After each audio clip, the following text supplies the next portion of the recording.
Justiça determina que Correios devem manter 80% do efetivo em funcionamento em todo o país. E você vai ver ainda.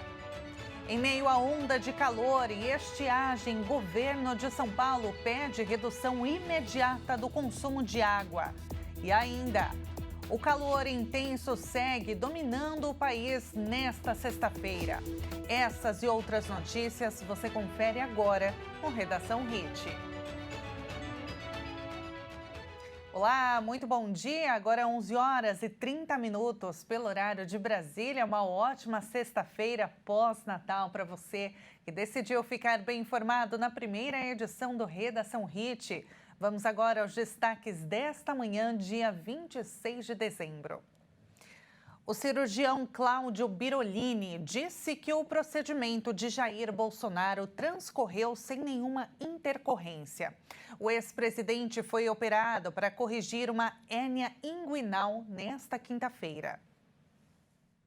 O cirurgião Cláudio Birolini concedeu uma entrevista nesta quinta-feira após Jair Bolsonaro ter passado por uma cirurgia. O procedimento foi realizado em um hospital de Brasília. O procedimento cirúrgico realizado hoje transcorreu de acordo com o previsto, que foi uma hérnia-rafia inguinal bilateral dos dois lados. Então, o presidente tinha uma hérnia que a gente chama do tipo misto, era uma hérnia direta e indireta, é o termo técnico, e foi corrigida, foi feito um reforço da parede abdominal, foi colocada uma tela de material plástico, que é o polipropileno. O procedimento transcorreu sem nenhuma intercorrência, ele tomou anestesia geral, ele já está acordado, já está no quarto, inclusive. Agora, no pós-operatório imediato, ele deve se alimentar. E agora, nesses próximos dias, os cuidados serão voltados à analgesia, fisioterapia, profilaxia de tromboembolismo venoso. A cirurgia durou quase 4 horas e o ex-presidente deverá permanecer hospitalizado por mais 5 a 7 dias. Em relação ao soluço, nós inicialmente tínhamos proposto um bloqueio do nervo, mas estando mais próximo do presidente agora e observando que tem uma relação direta, talvez com o tubo digestivo, uma esofagite severa que ele tem associada à gastrite e refluxo gastroesofágico, o que nós optamos? Por questão de precaução. Otimizar o tratamento clínico, melhorar a dieta, potencializar toda a medicação e observar nesses próximos dias a necessidade ou não desse procedimento. Provavelmente nós o faremos lá para segunda-feira, que é o tempo bom para ele poder responder a essa medicação. Bolsonaro sofre com as sequências de uma facada no abdômen sofrida durante um comício de campanha em 2018, que exigiu várias cirurgias. Em setembro, o Supremo Tribunal Federal considerou Bolsonaro culpado de uma trama golpista. A saída do ex-presidente da prisão foi autorizada pelo ministro do Supremo, Alexandre de Moraes. Em greve nacional, os Correios devem manter 80% do efetivo em funcionamento em todo o Brasil. A determinação é do Tribunal Superior do Trabalho. A paralisação, que começou no dia 16 de dezembro, é por tempo indeterminado. A greve foi intensificada na noite do dia 23, depois que a maioria dos sindicatos rejeitou a proposta de acordo coletivo de trabalho, negociada em mediação conduzida pela vice-presidência do Tribunal Superior do Trabalho. Em decisão liminar, o presidente do TST, ministro Luiz Felipe Vieira de Mello, determinou a manutenção de 80% do efetivo dos Correios, sob pena de multa diária de R$100 mil. A deflagração de greve nacional da categoria é por tempo indeterminado. Ao analisar o pedido sobre a porcentagem de trabalhadores que deveriam seguir atuando, o presidente do Tribunal Superior do Trabalho considerou a essencialidade do serviço postal prestado em regime de exclusividade e os riscos da paralisação para a coletividade, especialmente no período de fim de ano. O despacho também determina que a empresa apresente informações detalhadas sobre o efetivo por agência, com indicação de unidades unipessoais e afastamentos, exclusivamente para fins de fiscalização do cumprimento da medida, com proteção de dados pessoais. O TST marcou uma audiência de conciliação para a tarde desta segunda e, na terça, Haverá uma sessão extraordinária para julgar o mérito do dissídio. Os Estados Unidos lançaram ataques contra membros do Estado Islâmico na Nigéria. A informação foi divulgada pelo próprio presidente Donald Trump. O presidente Donald Trump afirmou nesta quinta-feira que as forças americanas realizaram numerosos ataques mortais contra o Estado Islâmico no noroeste da Nigéria e prometeu mais ataques caso a organização continue matando cristãos no país. Eu já havia alertado esses terroristas de que, se não parassem de matar cristãos, pagariam caro, e pagaram esta noite, escreveu Trump em sua plataforma Truth Social. O republicano acrescentou que o Departamento de Guerra realizou inúmeros ataques que chamou de perfeitos. Essa é a primeira ação das forças americanas na Nigéria sob o governo Trump. O Comando dos Estados Unidos para a África afirmou em uma publicação no Facebook que realizou um ataque a pedido das autoridades nigerianas no estado de Sokoto. O país africano está dividido quase igualmente entre um norte de maioria muçulmana e um sul predominantemente cristão. O nordeste da Nigéria está sob o domínio de violência jihadista há mais de 15 anos, cometida pelo grupo Boko Haram, que já causou mais de 40 mil mortes e deslocou mais de 2 milhões de pessoas. Nos Estados Unidos, tempestades causaram inundações repentinas no sul do estado da Califórnia. 3 pessoas morreram. Tempestades causaram inundações repentinas no sul do estado americano da Califórnia. Impulsionada por um rio atmosférico conhecido como Pineapple Express, que transporta umidade do Havaí para a costa oeste, a tempestade pode provocar o equivalente a vários meses de chuva nos próximos dias. Autoridades decretaram estado de emergência em vários condados. Na quarta-feira, foram registradas tempestades em algumas regiões do sul do estado, o que provocou inundações e deslizamentos de terra. Segundo o jornal Los Angeles Times, 3 pessoas morreram em incidentes relacionados ao clima, entre eles um homem atingido pela queda de uma árvore em San Diego. No condado de San Bernardino, autoridades informaram que trabalhavam para desviar a água das enchentes. O Departamento dos Bombeiros do condado ajudou moradores da localidade Wrightwood a deixar suas casas e auxiliou pessoas que ficaram presas em seus carros. As regiões costeiras de Pacific Palisades e Malibu, arrasadas por incêndios florestais em janeiro, estavam sob alerta especial. Após mais de um ano de repressão aos protestos contra a reeleição de Nicolás Maduro, o governo venezuelano anunciou a libertação de quase 100 pessoas detidas nas manifestações do ano passado. A medida ocorre em meio a críticas sobre presos políticos, enquanto a oposição segue questionando a legitimidade do terceiro mandato do presidente. Autoridades venezuelanas anunciaram a libertação de 99 pessoas detidas durante os protestos de 2024, após a questionada reeleição do presidente Nicolás Maduro. A proclamação da vitória do chavista para um terceiro mandato consecutivo desencadeou manifestações que deixaram 28 mortos e pelo menos 2.400 detidos, que o presidente classificou como terroristas. Segundo dados oficiais, desde então, a justiça libertou mais de 2.000 pessoas. O Ministério do Serviço Penitenciário afirmou em um comunicado que a decisão de soltar esses cidadãos é uma expressão concreta do compromisso do Estado com a paz, o diálogo e a justiça. As eleições presidenciais vencidas por Maduro em julho de 2024 seguem sendo contestadas pela oposição, que afirma que seu candidato, o ex-embaixador Edmundo González Urrutia, exilado na Espanha desde setembro do mesmo ano, foi o verdadeiro vencedor.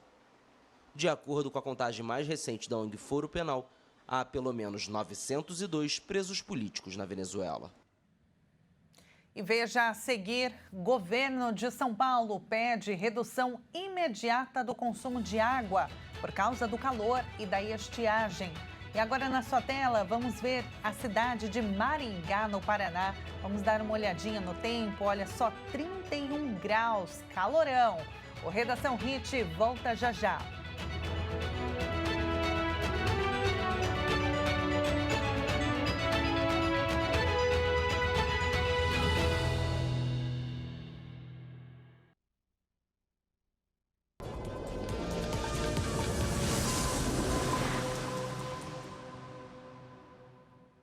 E nós estamos de volta com Redação Hit agora no horário de Brasília, 11 horas e 42 minutos.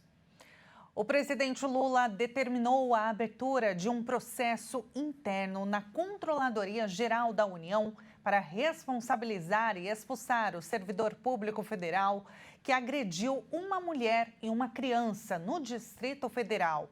As imagens da agressão circulam nas redes sociais. Ele classificou o episódio como uma agressão covarde e inadmissível. Lula disse que o combate ao feminicídio e toda forma de violência contra as mulheres é um compromisso do governo. E olha, em São Paulo, o governo estadual pediu a redução imediata do consumo de água por causa do calor e da estiagem. Essa onda de calor, altas temperaturas que atingem a região, fez o consumo de água aumentar em até 60%.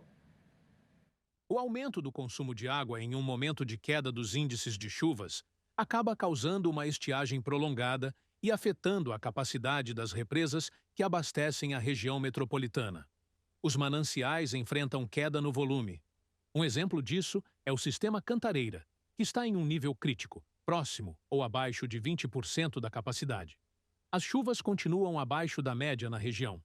O acumulado em novembro foi de 108 milímetros, enquanto a média histórica do período é de 150 milímetros.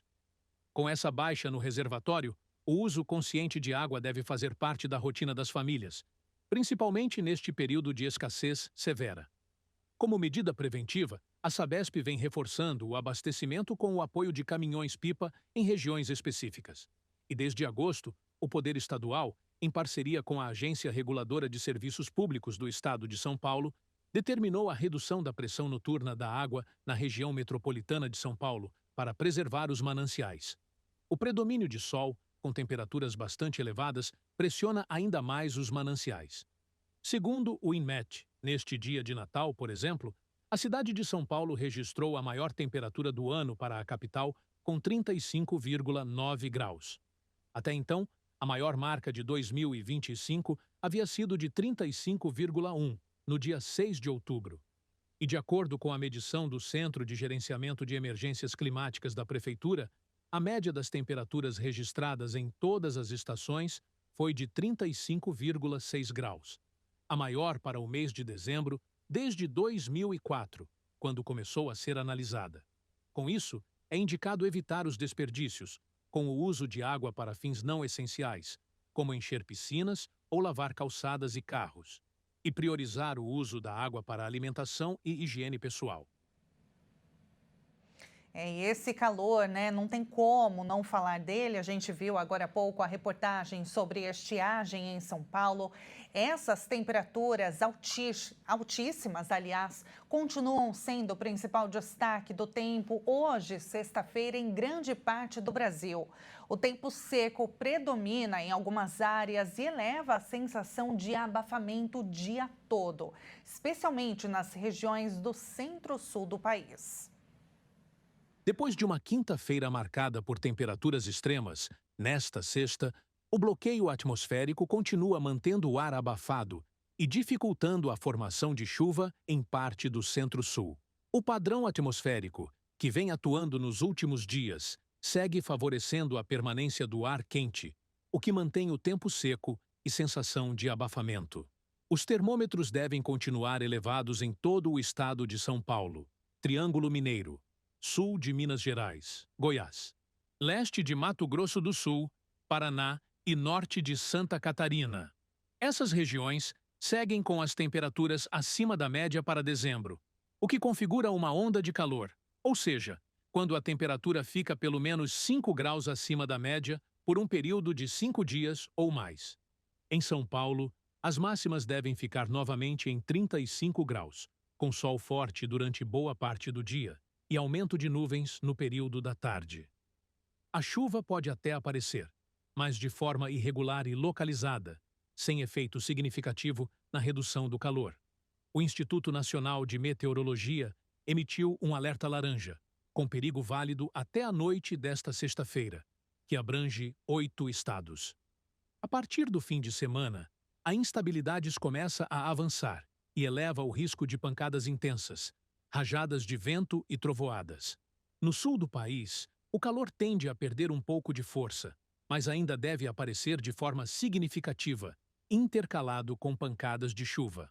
No norte e nordeste do Brasil, as temperaturas seguem elevadas, com sensação de abafamento persistente e temperaturas próximas ou acima dos 30 graus.